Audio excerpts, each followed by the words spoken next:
Godina Bahaa Harargee aanaa Meettaa keessatti ergamtoonni bilxiginnaa hawaasa irratti saamicha geggeessuun ibsame. Guutuun gabaasichaa akka taanutti isiniif dhiyaata.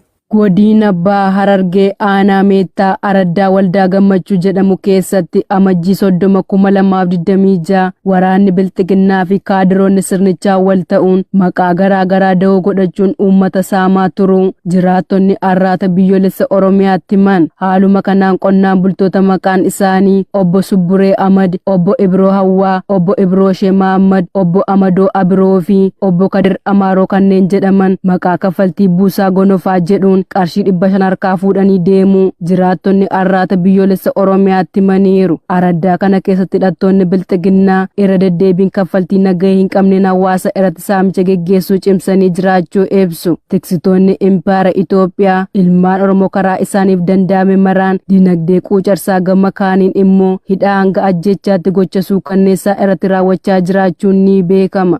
Godina Arsii Bahaa aanaa Muneessaa keessatti waraanni PP hawaasa nagaa tokko rasaasa itti roobsuun ajjeesuun dhaga'ame. Jaalamansiis Kaayyoo dabalata qaba.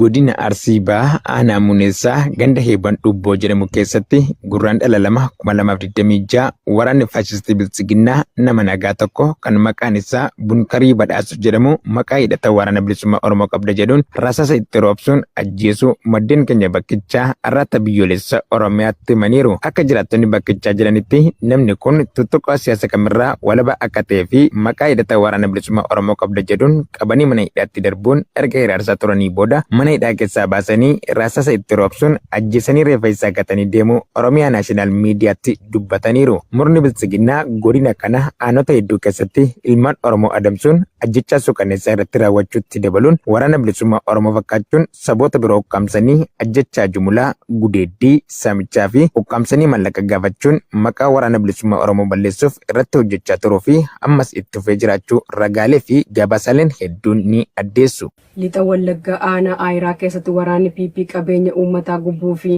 hawaasa dararaa jiraachuun ifoome.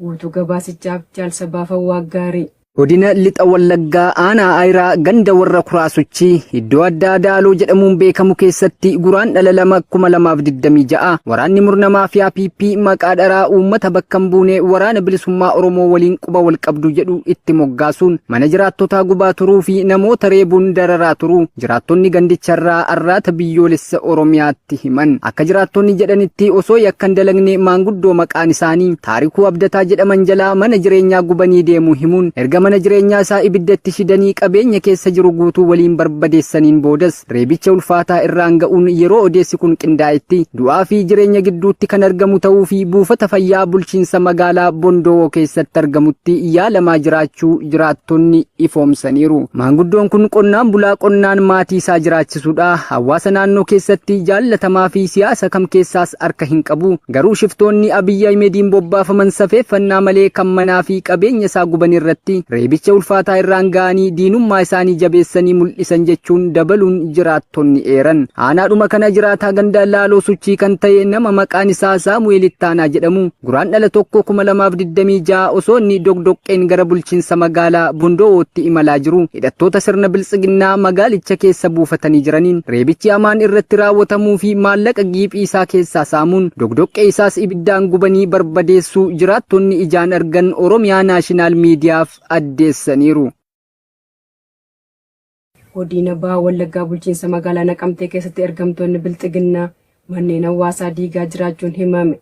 Jaal-Irbuu Dhugaa waan qindeeffatte qabdi. Godina Bahaa Wallaggaa bulchiinsa magaalaa Naqamtee ganda Duwwaa 3 bakka addaa Waachaa jedhamuu fi bakkeewwan adda addaa keessatti jaleewwan biltsiginnaa amajjii 30/2026 irraa eegalanii maqaa daandii isiniif hojjenna jedhuun manneen jiraattotaa beenyaa tokko malee diiganii mancaasaa jiraachuu maddeen arraata biyyoolessa Oromiyaatti himanii jiru. Haaluma kanaan ganda Duwwaa 3 iddoo addaa Waachaa keessaa namoota manni jireenyaa jalaa diigame keessaa kan maqaan nu dabalatee Fireew Misgaanaa, Addunyaa Dabalaa, Lidatuu Moosisaa, Takilee Gurmeessaa fi Abboonee Maammoo kanneen jedhaman ta'uun ibsameera. Yeroo ammaa kanas namoonni manneen jireenyaa isaanii jalaa diigame kunneen qe'ee fi qabeenya isaanii irraa godaansifamuun bakka irratti hafanii jireenya gadadoomtuuf saaxilamanii jiraachuu maddeen itti dabaluun eeranii jiru. Ogeeyyiin dhaabbata mootummoota gamtoomanii murtii Raashiyaan abbaa alangaa fi abbootii murtii ICC irratti murteessite balaaleffatan.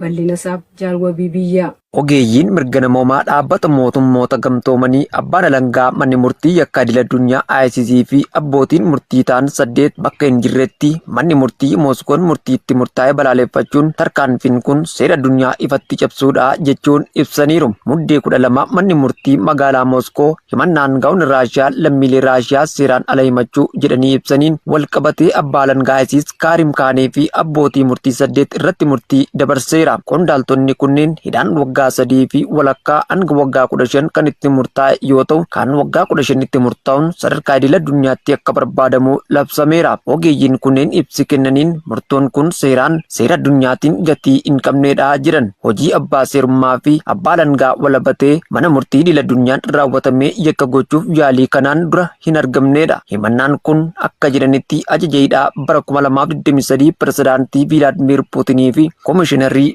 mirga daa'immanii Raashiyaa Mariyaa Livoovaa Biiloovaaf kennamee dabalatee yakka waraanaa Raashiyaan Yuukireen keessatti raawwatte waliin walqabatee yakka waraanaa himatame irratti hojii ISIS hojjete irraa kan madde ta'uu ibsaniiru. Ogeeyyiin kunneen abbootiin murtii fi abbootiin alangaa ISIS bu'uura seeraa Roomaatiin bilisummaa hojiitiin eegumsa akka argatanii fi manneen murtii biyya keessaa gochaa seera dandeettii ogummaa isaaniitiin raawwatamaniif himachuu akka hin dandeenye cimsanii dubbataniiru.